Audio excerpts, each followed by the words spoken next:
Sud Radio, ça débat chez Expert, 9h-10h, Valérie Expert. Bonjour à toutes et à tous, nous sommes aujourd'hui le mardi 13 septembre.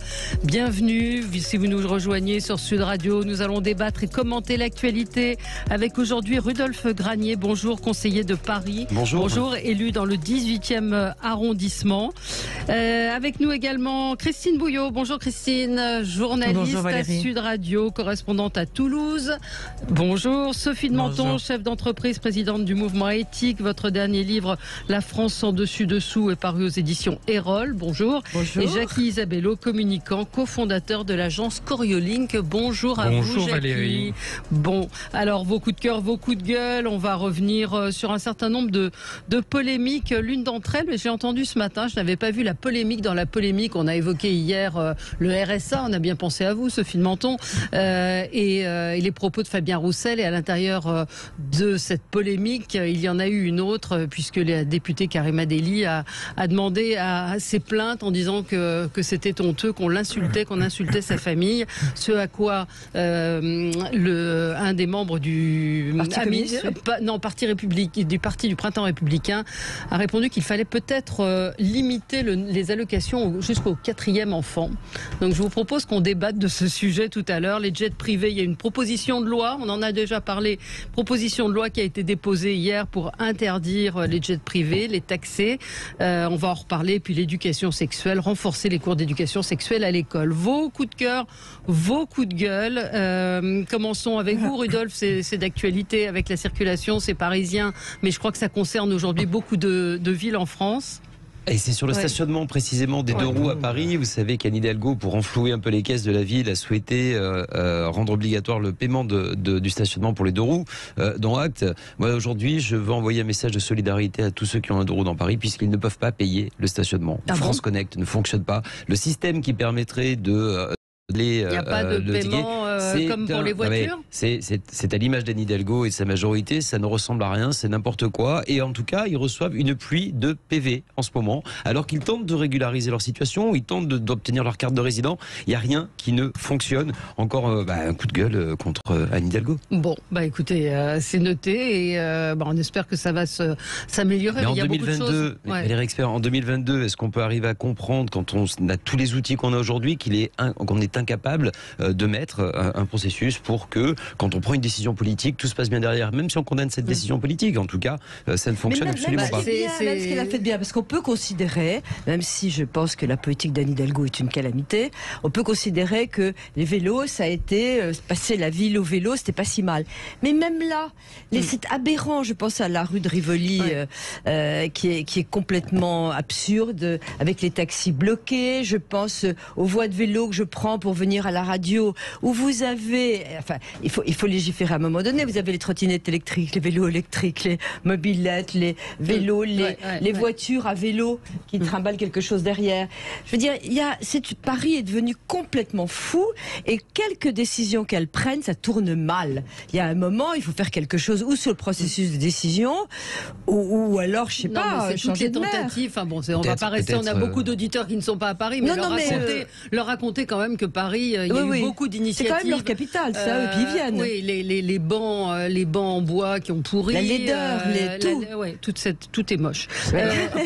Signalons, moi j'arrive de l'autre bout du monde, un territoire qui est français, qui est sublime, et qui s'appelle la Nouvelle-Calédonie. J'ai habité pendant un mois à 100 mètres d'une grande surface. Eh bien, je prenais ma voiture parce qu'il n'y a pas de trottoir, parce que les gens font tout en voiture, parce que les gens ont des pick-up, parce que les routes sont défoncées, et que si vous allez au supermarché à pied, vous risquez votre vie, ce qui n'est quand même pas notre cas. Donc, les choses évoluent très bien. Anne Hidalgo, je suis tout à fait d'accord avec vous. On sait très bien tout ce qui a été fait et mal fait. Nouvelle-Calédonie et Paris, c'est un peu différent quand même. On a beaucoup de travaux parce que le Covid, c'est quand même la capitale de notre territoire à l'autre bout du monde. Mais il y a tout un tas de villes, et même en France, où les gens dans les territoires n'ont pas de trottoir, ne sont pas en sécurité sur les trottoirs. C'est pas notre cas. Alors les choses évoluent, mais ne leur dépeignons pas trop. On peut pas prendre les pires exemples pour dire on prend le pire exemple qui est le nôtre. On dit Paris, c'est l'enfer. Oui, d'accord, mais on peut comparer à d'autres choses. On peut parler de l'accessibilité des handicapés aussi. La mobilité douce, l'accessibilité des handicapés. Les handicapés, expliquez-moi les stations de métro. C'est des centaines de milliards. Oui, est-ce qu'on n'aurait pas pu les mettre là aussi ? Depuis 30 ans, je n'ai jamais pris de vélo, si ce n'est au début pour m'amuser avec le Vélib, mais c'est impossible de circuler normalement. Quand ils ne sont pas cassés, qui ne fonctionnent pas. Enfin bon, on va pas faire. Mais Sophie de Menton a raison, l'écologie n'est pas un dogmatisme et on ne construit pas une politique de déplacement urbaine en montant les bus contre les vélos, les trottinettes contre les piétons, les voitures contre le métro. Tout ça est d'une incohérence et par pur dogmatisme. C'est de la question que vous posez, pourquoi et comment, c'est du dogmatisme écologique pur. Bon. Et ça monte les Français les uns contre les autres parce qu'on se fait insulter par les voitures, les deux roues insultent les uns contre les autres. Christine, vous qui êtes à Toulouse. C'est comment Alors, c'est guère mieux que d'autres grandes villes. Aujourd'hui, c'est la multiplication des modes différents de transport. Chacun essaye de trouver la solution. Beaucoup d'explosions de fonctionnement. Le vélo est en croissance exponentielle dans les grandes villes. Voilà, ça c'est une réalité. Ça avait commencé avant le Covid. Avec le Covid, ça a été effectivement une solution de repli. Et puis aujourd'hui, vous voyez une explosion. Alors ça ne concerne pas que Paris, je vous rassure. Les stationnements de vélos, les stationnements des deux roues, la cohabitation entre tout le monde, c'est quasiment insoluble. Ce qui est certain, c'est que les voitures seront bannies des centres-villes à court terme ou à moyen terme, je ne sais pas. Mais ça ne sera plus possible. Les villes prennent des mesures à tort ou à raison. En tous les cas, c'est les stationnements de plus en plus chers, c'est le nombre de places en surface de plus en plus réduite, c'est, on va dire, le taux et la vignette qui interdit l'utilisation de la voiture en centre-ville. Donc aujourd'hui, il faut arriver à trouver une solution idéale. Mais rassurez-vous, Parisiens, vous n'êtes pas seuls dans cette situation. Je vous assure. C'est le cas dans beaucoup de villes. Les Lyonnais, les Bordelais, tout le monde. On reste dans le domaine des transports avec vous. Pour votre coup de gueule C'était sur la voiture électrique pour les moins de 16 ans. J'avais une seconde pour faire le lien. J'ai tout d'un coup eu les bras ballants lorsque j'ai entendu l'explosion et l'incitation à à acheter ou à prêter des voitures électriques sans permis. Électrique, on est très content, au moins aux 15 ans et 16 ans, sans permis. Mais ça fait longtemps que ça existe. Oui, mais là, il y a un succès inouï, et tout le monde s'y met. Oui. Et donc, c'est toujours la même chose quand il y a quelques voitures électriques, s'il y a quelques jeunes etc. Là, on est en train, et on sait très bien comment les ados, surtout il y a des ados favorisés plus que d'autres, qui vont se débrouiller pour avoir une voiture électrique à 3 ou 4, etc. À 15 ans ou 16 ans, ils ont une journée de formation.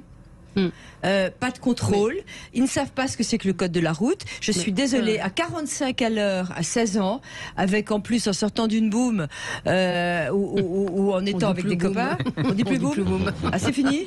Qu'est-ce que c'est maintenant, une teuf? Une soirée, voilà. Soirée. Ouais, voilà. Ils sont chics les petits, des soirées. Voilà. Donc en sortant d'une soirée, si vous préférez, une teuf, c'est mieux. Voilà. Je veux dire, c'est gravissime. Mais le principe de la voiture sans permis me semble gravissime parce qu'en général, ce sont des gens j'allais enchaîner. à qui on a retiré le permis. J'en ai même 90 ans et ou des gens à qui on a retiré le permis pour des délits routiers et qui voilà. C'est pas possible. On ne peut pas être sur une route, une rue en ce moment en particulier.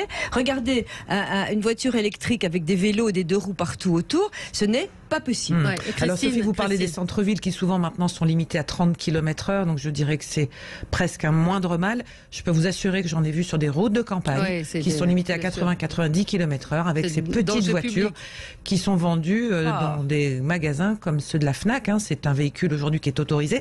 Mais moi, je remets en question aussi la formation. C'est-à-dire qu'aujourd'hui, on est capable de donner un volant à quelqu'un qui n'a absolument aucune notion du code de la route, qui n'a pas fait de cours de conduite. Donc il y a une vraie question à se poser, y compris pour le vélo. Vous parliez du vélo tout à l'heure. Est-ce qu'on sait aujourd'hui le code de la route pour un cycliste? Je ne suis pas certaine. Mais certainement. Alors, question, Stéphane, Christine, vous avez raison. Un auditeur me dit c'est aussi parce que les parents n'ont pas envie d'avoir des gosses tués en scooter, c'est plus sécuritaire. C'est pas faux non plus, mais c'est pas une raison pour les faire tuer autrement et faire tuer d'autres gens en même temps. Alors, je pose une question. C'est une question de bon sens. Qui décide?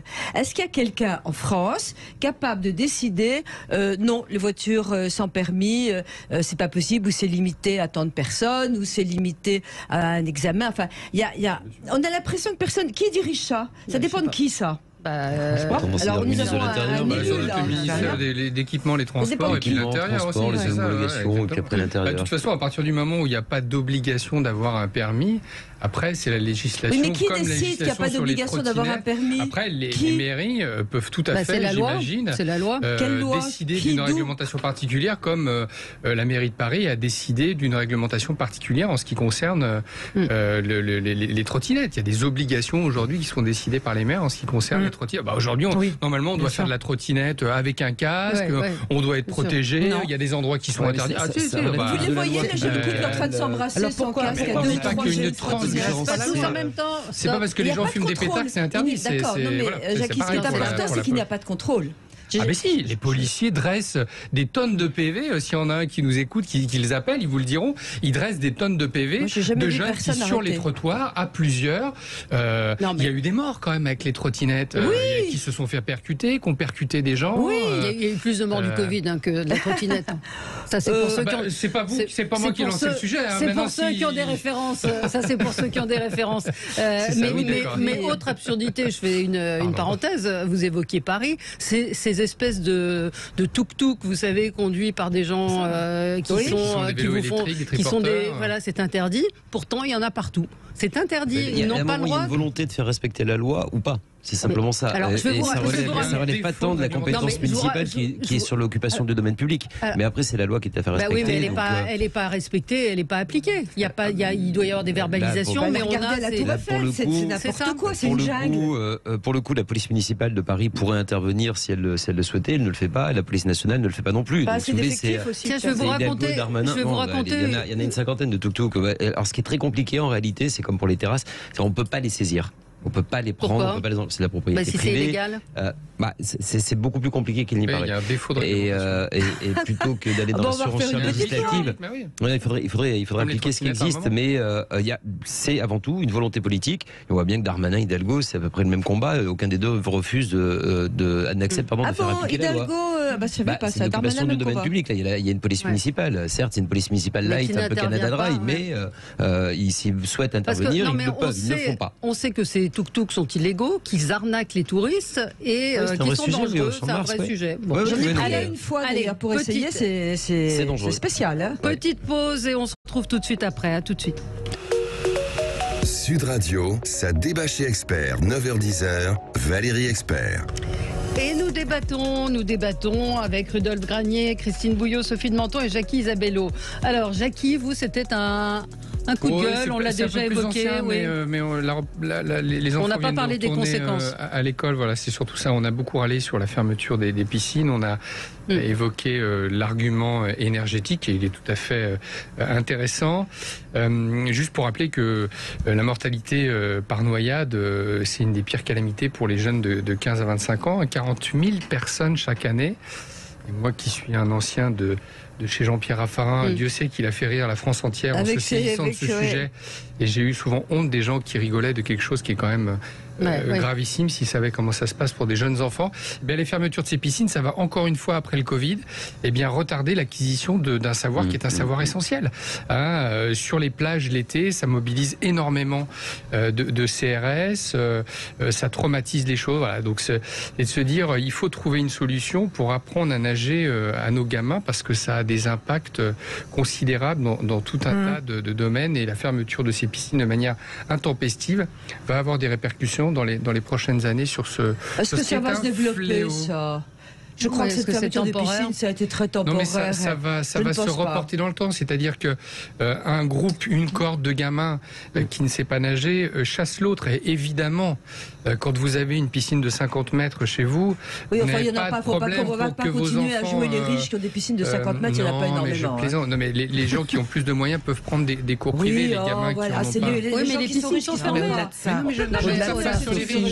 Sophie, ce que je veux dire, c'est que c'est une des missions de l'école. Et que ces fermetures de piscines, ça n'est pas qu'un argument énergétique.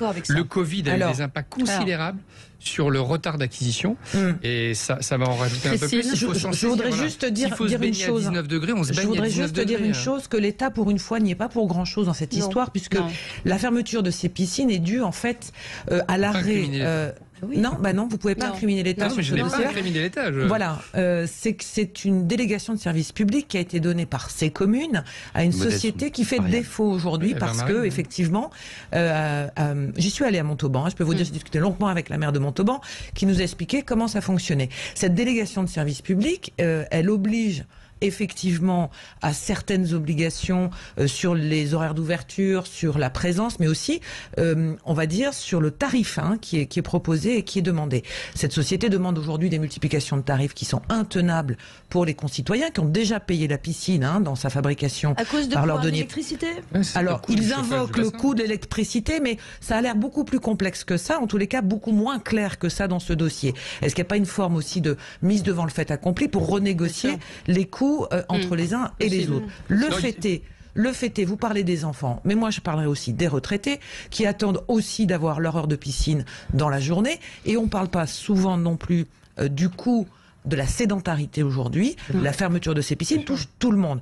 Donc c'est un vrai sujet. Le coût énergétique des infrastructures et des biens publics. Par exemple, ce matin, on attend pour la ville de Paris, le plan de réduction d'économie d'énergie de la ville de Paris. On va voir s'il y a des mesures similaires qui sont prises. Il y a des villes qui ont gardé la délégation publique de fonctionnement de leur piscine municipale. Eh bien, elles vont aménager leurs horaires pour essayer de réduire la facture. C'est une réalité. Alors, voilà. Christine, votre coup de gueule. Alors, rapidement, le foot, j'adore. Le sport, vous le savez, j'adore. Mais le foot est gangréné par ces problèmes de violence. Ce soir, à Marseille, on déploie 1200 policiers pour essayer de contenir des supporters allemands, parce que l'hérésie du fonctionnement, c'est que vous pouvez empêcher des supporters français de se déplacer d'une ville à l'autre, mais pas des supporters européens.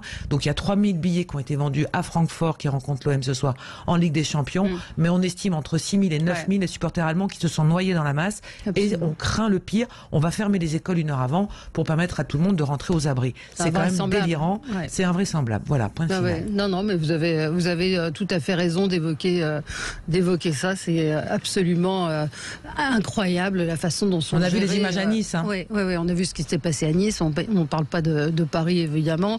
Et je fais d'ailleurs. C'est surtout que la France ne sait plus recevoir, en fait. On a l'impression, à 1 an des Jeux, 1 an et demi. Et on a hurlé contre l'équipe de foot qui prenait un avion. Je vous laisse imaginer ce que c'est qu'une équipe de foot qui prend un train avec les supporters à la gare, certains le font, avec le train complet. Mettez une équipe de foot dans un train. Bon courage pour le coup de la sécurité et du reste.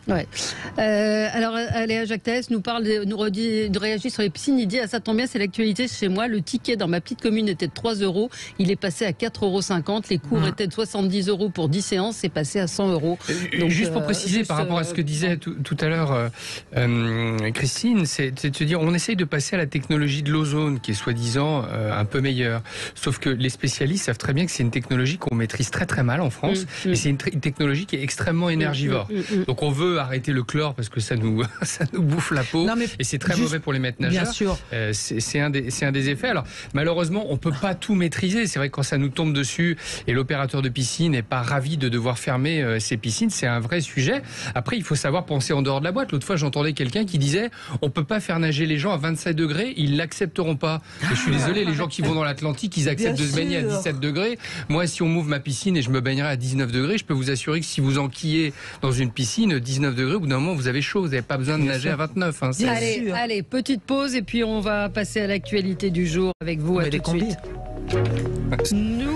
Nous débattons et nous commentons l'actualité, pas mal de sujets. Ce matin, j'ai entendu le billet d'Elisabeth Lévy que je vous conseille de réécouter. Alors moi, j'avais suivi la polémique de Fabien Roussel à la fête de l'UMA, qui a défendu la gauche du travail face à celle des allocs. Et donc, ça n'a pas manqué de faire réagir. Entre autres, la députée, je ne sais pas si elle est députée, Karima Delisi, elle est députée. Elle dit, en colère, on insulte mes parents, 9e de 13 enfants, s'ils n'avaient pas eu d'alloc, ils n'auraient pas pu nous vêtir, nous nourrir et nous soigner. Fabien, occupe-toi des rentiers et de ceux qui s'enrichissent en dormant et arrête de taper sur ceux qui essaient de s'en sortir. Réponse... Oui, enfin, quand on a 13 enfants, alors, vous me laissez terminer ou pas? Non, je n'ai pas terminé.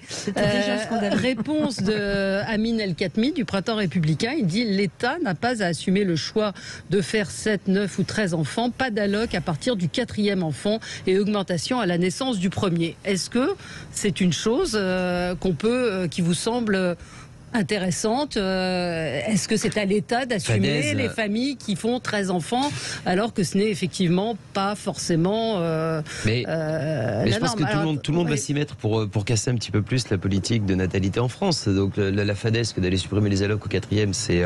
enfin 13 enfants, mais enfin même qui aujourd'hui peut avoir 13 enfants. Je sais bien que tout... je sais bien que tout tend à réguler tout et n'importe quoi, mais au bout d'un moment, ça suffit.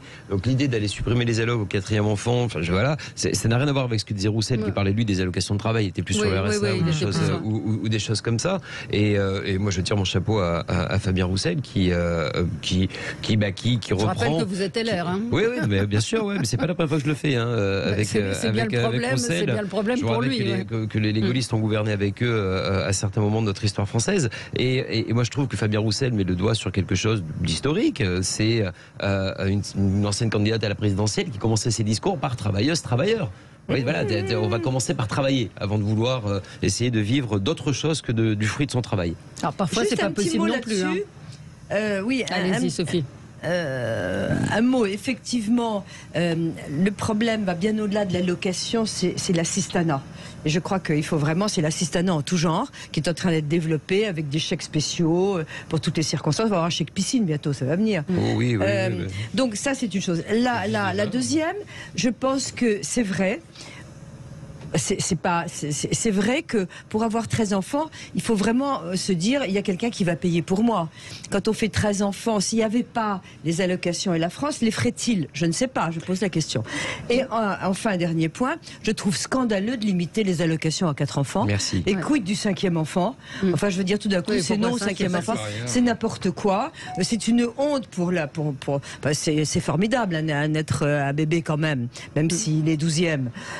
Mais ça c'est lamentable. Sauf que certains vous expliquent, et c'est ce qui se passe dans la maison de l'horreur dans le nord de la France, où il y avait 12 enfants, attachés, et l'un des enfants a témoigné en disant on était leur gagne-pain. C'est-à-dire qu'à chaque fois qu'il y en avait un qui devenait majeur, il y avait toujours un petit qui suivait derrière. Oui, mais c'est quand même pas fréquent quand même. C'est pas fréquent, absolument. Mais c'est le débat de Karima Deli qui dit... mais le débat de Karima Deli, il est complètement tronqué. Je pense que le propos de Fabien Roussel n'était absolument pas celui-là. Le propos de Fabien Roussel, c'était de dire la France a la fierté d'avoir construit un système de protection sociale qui passe par un moment par des allocations familiales pour permettre à des jeunes de se développer, de se former et de cotiser à des systèmes de retraite, à cotiser à la sécurité sociale pour faire fonctionner tout ça avec par l'intermédiaire du travail. Et la répartition, la solidarité fait partie du système. Le propos de Fabien Roussel était de dire dans cette gauche qui est en train de se recomposer et qui est plus interrogée par le wokisme que par le fondement de ce qu'était la gauche, c'est-à-dire cette gauche du travail et du partage de la valeur du travail, Fabien Roussel, à un moment, pose plusieurs questions. Et celle-là, la question n'est pas de savoir si on va empêcher la famille de Karima Deli de faire plus ou moins d'enfants. Après, on peut évidemment brider ce débat et on peut le pervertir. Voilà, en France, on fait des enfants pour que les enfants travaillent et qu'ensuite ils cotisent et puissent financer un système qui va devoir s'interroger sur comment on vieillit en bonne santé. Et c'est la vraie question aujourd'hui. D'accord, non mais on fait évidemment des enfants pour les aider. Mais Sophie, la question de savoir quelle est la place des enfants dans la famille, c'est quelque chose de très récent. Ça n'a pas rien à voir. Au départ, c'est pas comme ça que ça se passait. Je dis pas qu'il faut revenir à l'ancien. La question de Fabien Roussel, elle était celle-là et elle est vertueuse. Et je trouve qu'il est courageux. C'est dommage qu'il soit plutôt défendu par des gens qui sont plutôt des gens de droite. Et je conclurai là-dessus. On voit bien qu'aujourd'hui, le système politique et les valeurs politiques volent en éclats dans tous les sens. Le Rassemblement national est gaulliste. Le Rassemblement national aujourd'hui est plus social que libéral alors qu'il n'était pas. La gauche reparle du travail alors que Mélenchon a complètement changé de modèle. Voilà. Alors les gens ne savent plus pour qui s'intéresser et on le voit bien. Fabien Roussel est conspué par sa famille politique. Et il est défendu par des gens de droite. On voit bien bon sens, c'est l'état pas dans ça. lequel Il est défendu par tous les gens de bon sens. Il y a une majorité de notre pays. Une majorité de bon sens quand même en France, silencieuse. Non, pas Sophie.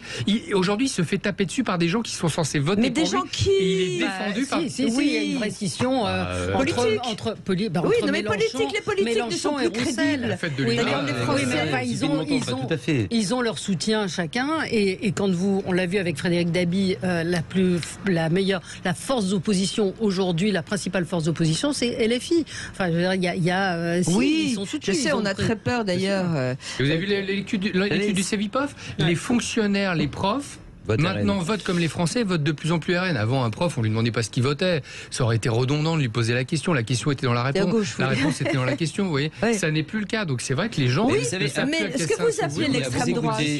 À vous écouter, si Fabien Roussel dit qu'à midi il fait jour, je serai obligé de dire qu'il a tort parce qu'il est communiste. Et c'est toujours ce qu'on se disait sur le Front National, notamment Nicolas Sarkozy. C'est pas ce que j'ai dit. Hein. Non, mais... Vous écoutez, si, parce que je suis de droite et que lui il est communiste. Et donc c'est complètement absurde de soutenir un communiste. C'est étonnant. On est d'accord. Et sur la côte de bœuf et sur le travail, écoutez, c'est pas parce que Fabien Roussel dit quelque chose qui paraît cohérent que je vais dire non, c'est un communiste, surtout pas. Christine Bouillot. Ouais, en même temps, ce que dit Fabien Roussel, c'est qu'en fait, il essaye de reparler à cette classe ouvrière qui, on l'a dit dans les enquêtes d'opinion, vote de plus en plus Rassemblement National, absolument. Hein, c'est le fonds de commerce aujourd'hui et l'a bien compris du RN.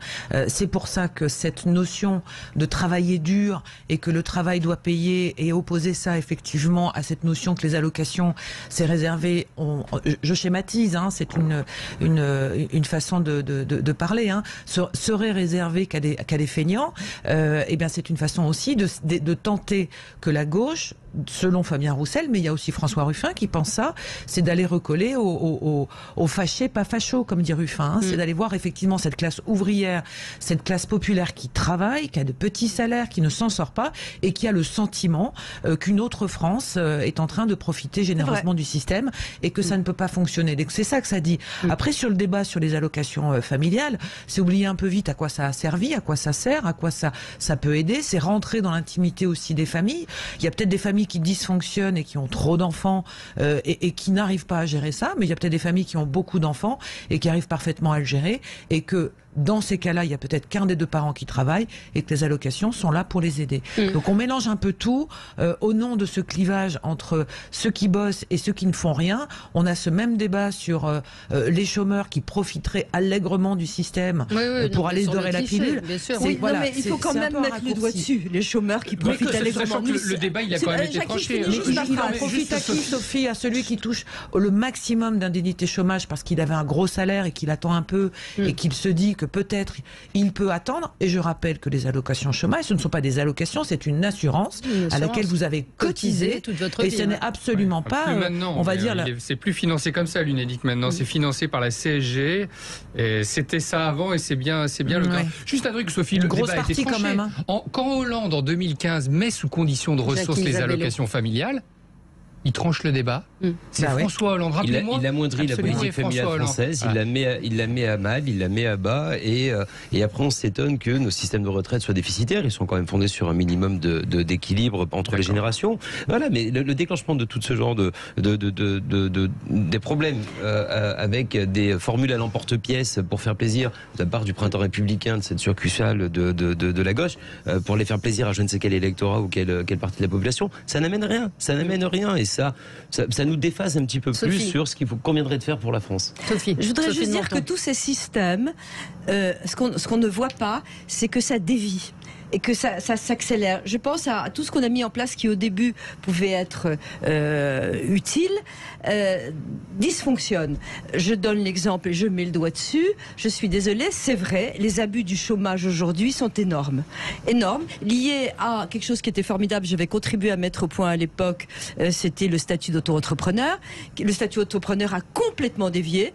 Dans les boîtes, on voit quelqu'un aussi bien dans les agences de pub que dans les médias, que pour les menuisiers. Bon, vous vous mettez à votre compte, hein, et on le prend individuellement, il se met à son compte. Donc, tous ces systèmes, finalement, alors peut-être que c'est les Français qui ont tendance à abuser, mais c'est pas contrôlé et il y a une déviance qui est incroyable. Donc aujourd'hui, que ce soit les allocations familiales, les allocations chômage, la façon dont on utilise le télétravail, c'est en train de dévier. Et ça, c'est grave et il faut réagir au fur et à mesure. Allez, on marque une petite pause et on se retrouve tout de suite pour évoquer d'autres sujets avec vous, en particulier l'éducation sexuelle à l'école. Faut-il la renforcer? Est-ce qu'elle est bien enseignée? Et est-ce qu'il y a une théorie du genre, l'envie en tout cas d'aller sur la théorie du genre, contrairement à ce que dit le ministre de l'Éducation? À tout de suite. Sud Radio, ça débat chez Expert, 9h-10h, Valérie Expert. Et nous débattons, nous commentons l'actualité avec vous à 10h. Ce sera l'émission Média avec Gilles Gansman. Pour débattre, Rudolf Granier, Christine Bouillot, Sophie de Menton et Jackie Isabello. Alors, il y a une autre polémique autour des propos de Pape Ndiaye qui a annoncé vouloir en faire plus sur l'éducation sexuelle à l'école. On a eu évidemment un certain nombre de réactions. Certains y voient en fait une façon détournée de parler de la théorie du genre à l'école. Souvenez-vous de Najat Vallaud-Belkacem avec ses ABC de l'éducation. C'était quoi les ABC? De l'égalité, absolument. Alors écoutez ce que disait hier chez nos confrères de France Info Pape Ndiaye pour expliquer exactement ce qu'il voulait. Nous devons en effet parler d'éducation à la sexualité à l'école. Nous devons améliorer cette situation à la fois pour des objectifs de santé publique et puis des objectifs plus généraux qui sont liés aux discriminations, qui sont liés à la lutte contre les violences sexuelles et sexistes, qui sont liés à la lutte contre les LGBT-phobies, à une meilleure égalité entre filles et garçons. J'ai entendu parler de théorie du genre. On va réécouter, ça n'a rien à voir, évidemment, avec la théorie du genre. Il s'agit d'éducation à la sexualité et il s'agit de respecter la loi. Voilà, donc ce que je ne comprends pas, c'est pourquoi on se saisit, enfin il y a une loi qui date de 2001, on l'a fait appliquer, on n'a pas besoin de communiquer une fois de plus sur ce sujet dont on sait qu'il est hautement inflammable et qu'on va forcément aller sur, avec l'époque qui est la nôtre, sur la théorie du genre. Je sais pas qui... Alors, je trouve ça très grave. D'abord, je considère que les parents, il faut redonner aux parents, quitte à ce qu'on s'adresse à eux, le ministre a qu'à s'adresser à eux, mais je veux dire, ce sont les parents qui s'occupent de l'éducation sexuelle de leurs enfants, point final. Pas forcément, pas forcément, Sophie. Pas forcément, et tout le monde n'est pas en capacité de le faire. Écoutez, quand même, alors si on fait des enfants, on peut être quand même en capacité de leur expliquer de faire un minimum d'éducation sexuelle quand même. Non mais c'est une autre voie. C'est une autre quand démarche. Vous savez, ce qu'il explique, c'est que dans certains quartiers, l'image de la femme, tout ça, il faut qu'il y ait une voie différente de celle de la famille. Oui, mais autant je trouve que l'éducation sexuelle, quand c'est à la limite biologique, ça peut être intéressant. C'est déjà le cas. C'est dans la loi. C'est déjà dans la loi. C'est très bien. Ils cherchent les bâtons pour se faire battre. Un point, en revanche, ce que je constate, c'est que il y a une forme de démission des professeurs qui d'ailleurs n'osent plus du tout se prononcer sur rien du tout, et qu'il faut protéger les enfants entre eux. J'ai le cas de la fille d'une de mes collaboratrices, délicieuse petite fille, à qui les copains, elle a 12 ans, à qui ses copains ont montré un porno de force dans la classe, qui a été traumatisée. Alors, la mère est allée voir le professeur, a dit mais qu'est-ce que c'est que ça? Faites quelque chose, dites-le. On est allé voir le directeur. Rien. Les professeurs ne s'en mêlent pas. Et donc, je pense qu'il y a beaucoup plus une autorité à avoir au sein des classes sur le comportement des enfants, qu'il soit d'ailleurs, qu'il y ait un ostracisme entre eux. Il faut l'arrêter immédiatement. À l'école, ça aurait pu se passer à l'extérieur de l'école. À l'extérieur de l'école, devant l'école et chez la... C'était à l'école. C'était à l'école, oui, d'accord. C'était à l'école, mais là, l'école n'est pas responsable de que le gamin ait un téléphone et montre une vidéo de force à une copine d'un site porno, les parents. Là, c'est les parents qui font... Bah oui. Je pense que l'école doit rien dire, donc. L'école, c'est pas l'école qui est responsable que le gamin est en train d'aller se balader. J'ai dit qu'elle avait un devoir d'autorité de protéger des enfants. Tout ce qui est dans l'enceinte de l'école. J'ai pas dit que l'école n'est pas responsable, mais c'est pas que l'école. J'ai pas dit responsable.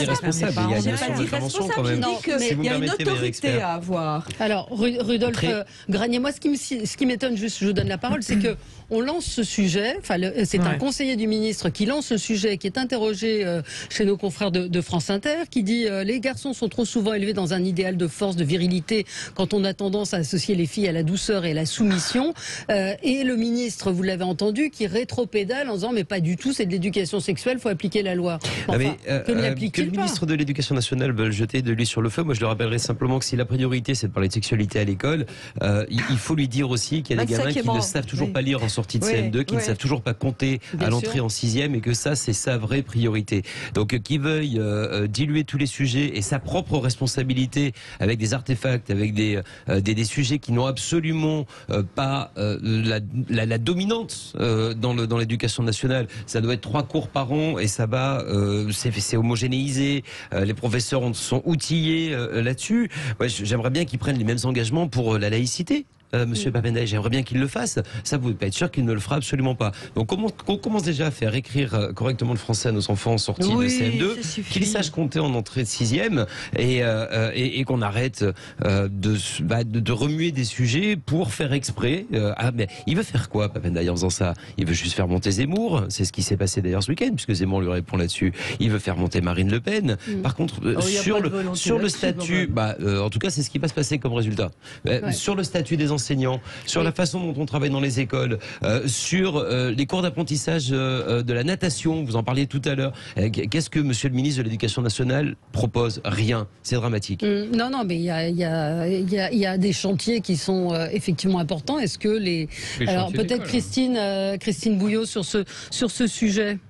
Alors qu'il y a un sujet sur les relations filles-garçons actuellement, chose vécue de très près, 90% des problèmes aujourd'hui de gestion dans les établissements scolaires, réunion parents-prof hier soir, 90% des problèmes dans un lycée sont dus uniquement aux réseaux sociaux.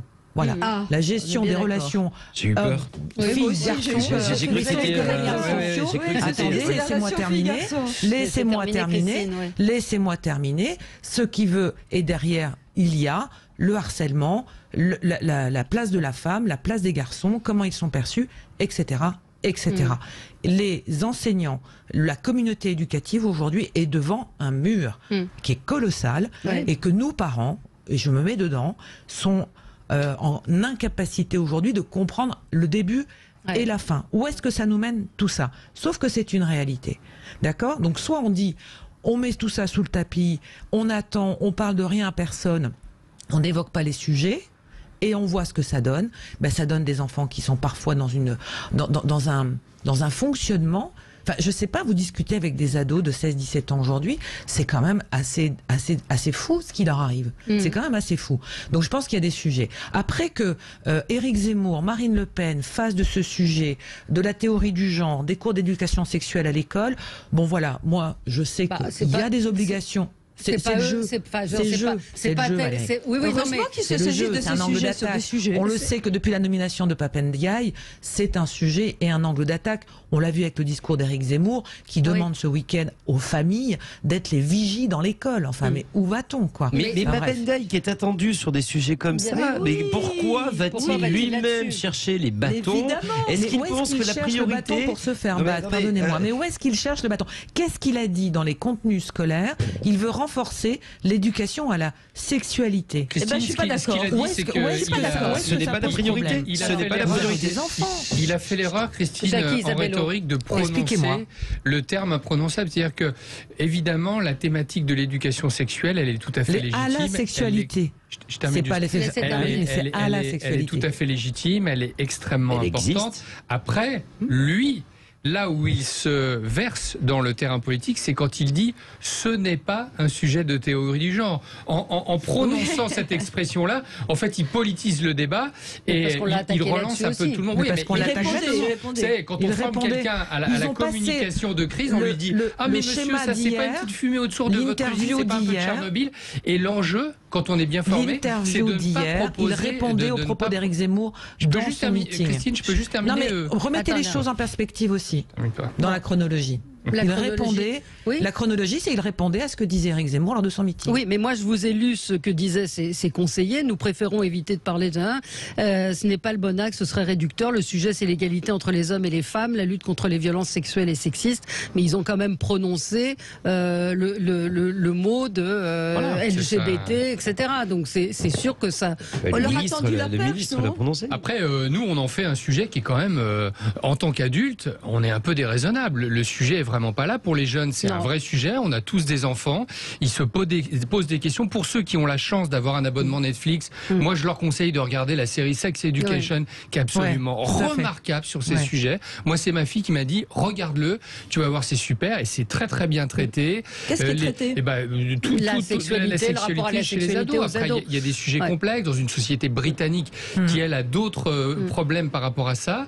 Mais ils abordent vraiment tous les sujets avec mesure. Quand même, de dire, au-delà de ces combats politiques, il y a des vrais sujets sur la sexualité entre filles et garçons pour des jeunes gens qui sont assaillis par les réseaux sociaux. Et puis les réseaux sociaux, eh bien, c'est vrai qu'on peut les attaquer de toutes parts, mais il y a des infirmières, des infirmiers, des professionnels de la santé mentale, des psychiatres qui parlent de sexualité à nos gamins de manière extrêmement professionnelle et mesurée sur les réseaux sociaux.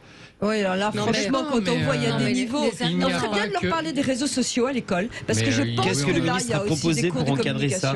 Qu'est-ce que le ministre, vous dites que c'est 90% des problèmes au lycée, qu'est-ce que le ministre de l'Éducation a proposé en la matière? Rien. Sur les GAFAM, qu'est-ce que vous voulez faire? Une fois qu'ils sortent de l'école, vous les avez vus, les ados? Il y a quand même des procédures qui sont mises par l'Éducation nationale pour combattre le cyberharcèlement.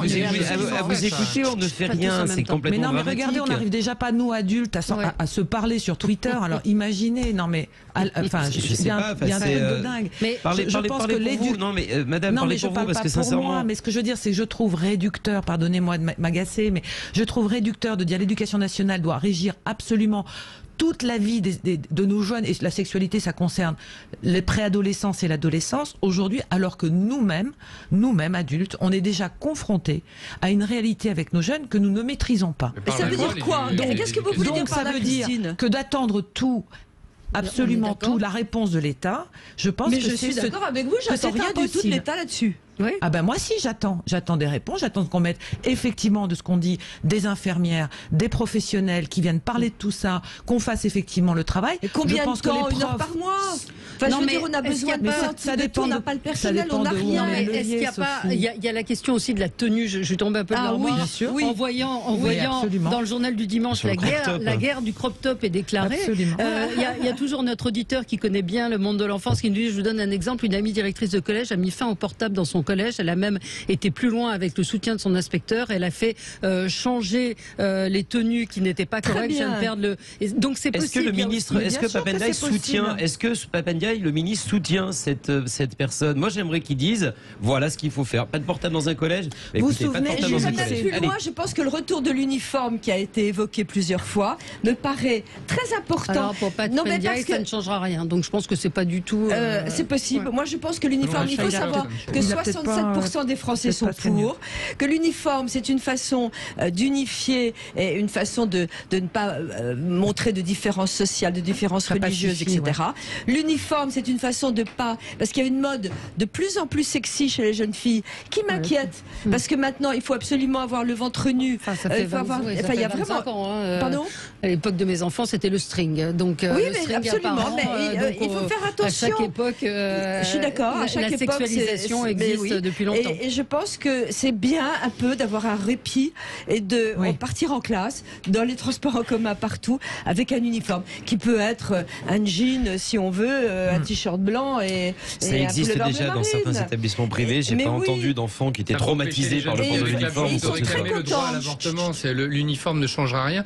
Et puis il faut arrêter avec ces sujets de les gamines. Si elles ont envie de les gamines, ça veut dire quoi les gamines? Les gamines, ça veut dire quoi? Il n'y a pas les gamines. Les gamines qui vont jusqu'au lycée, Sophie. Il y a des petites filles. Est-ce que vous pensez vraiment que l'uniforme peut changer quelque chose? Moi, j'ai porté un uniforme, donc je me rends très bien compte de ce que c'était. Il y avait d'abord la mode, la lutte des classes aussi, parce qu'on montre les trucs, les vêtements qu'on a, les marques, etc. Sophie, dans Il y les a, territoires, là, les je gens, finis, je peux finir. Finissez, Sophie. Je pense qu'il y a tous les sujets dans l'uniforme. Donc il ne s'agit pas d'avoir une jupe plissée bleu marine et de faire comme certains établissements, et pourquoi pas, ou la Légion d'honneur à Paris. Mais je pense qu'il y aurait un uniforme qui serait très simple, qui ne coûte pas cher, qui peut se trouver n'importe où. C'est un vrai répit pour les enfants de ne pas avoir cette espèce de comparaison permanente. C'est aussi un comportement... Ça changera. Est-ce que Sophie, ça changera? quand celui qui aura un iPhone 4 et l'autre qui aura un iPhone 13 Pro à 1350 balles, vous croyez que les gamins ils feront pas la différence? Et quand les chaussures, ça sera des Berluti et ça sera pas des Tam, les gamins feront pas la différence. Il y a combien de Et quand personnes ils qui ont auront des chaînes, On va loin. sans doute qu'à Henri IV, il y en a quelques-uns. Voilà. En tout cas, non, mais ce qu'il y a de marrant sur Sophie, ce qu'il y a de marrant sur la rhétorique, c'est parce que l'uniforme serait l'uniforme serait une ancienne recette, on refuse de l'appliquer à un nouveau problème. La dialectique est complètement surréaliste. Et quel problème ça peut résoudre? C'est une ornementation militaire. Lorsque Napoléon réintroduit l'uniforme à l'école, il associe des valeurs à l'uniforme qui sont des valeurs militaires. Donc, que vous combattiez ce genre de valeurs, c'est très bien. En tout cas, moi, j'ai fait mon service militaire. Je suis réserviste dans l'armée, je combats absolument pas du tout. Mais quand Napoléon réintroduit l'uniforme, il y associe des valeurs militaires. Dans un pays qui a supprimé le service militaire, on veut remettre un uniforme dans les écoles derrière en pensant que ça va résoudre un tas de problèmes de l'école et des gamins. Avoir un peu de bon sens au lieu de délirer? Vous avez intellectuellement beaucoup trop haut, mon cher Jackie. Je pense qu'il y a des choses extrêmement simples. C'est un compliment, Sophie. C'est un compliment. Et le matin, quand vous avez votre fille qui dit écoute, tu vas pas en classe comme ça, avec un petit short, peu importe, les shorts, les mini-jupes, on s'en fiche. Mais quand même, oui, je pense qu'il y a un moment, ça dépend où, ça dépend dans quel quartier, ça dépend quel métro elle prend, ça dépend où elle se rend, ça dépend des régions. Ce qui est dramatique d'être obligé de s'habiller par rapport à là où on habite, par rapport à là où on va, par rapport à là où on passe. Et de dire que les filles se comporter par rapport à la... Interdisez la publicité où on voit des filles dans des poses qui sont des poses suggestives et des gamines qui ressemblent à des sacs d'os. Interdisons. Les influenceurs se sont engagés. On refait la société, on mélange tout. Christine, vous êtes pour ou contre l'uniforme, rapidement? Je veux dire, quand on fait du sport, ils ont tous un uniforme, ils ont tous des tenues de sport, donc ça veut dire que ça existe déjà, et je pense que ça pacifie, ça mettrait un peu de calme. Alors l'uniforme, ça peut être un petit polo et un petit sweat identique pour tout le monde. Donc vous êtes d'accord. Allez, c'est fini pour aujourd'hui. D'autres débats demain, d'autres débats sur Sud Radio toute la journée. Et nous, on se retrouve pour l'émission Média avec Jordan Deluxe dans un instant. À tout de suite.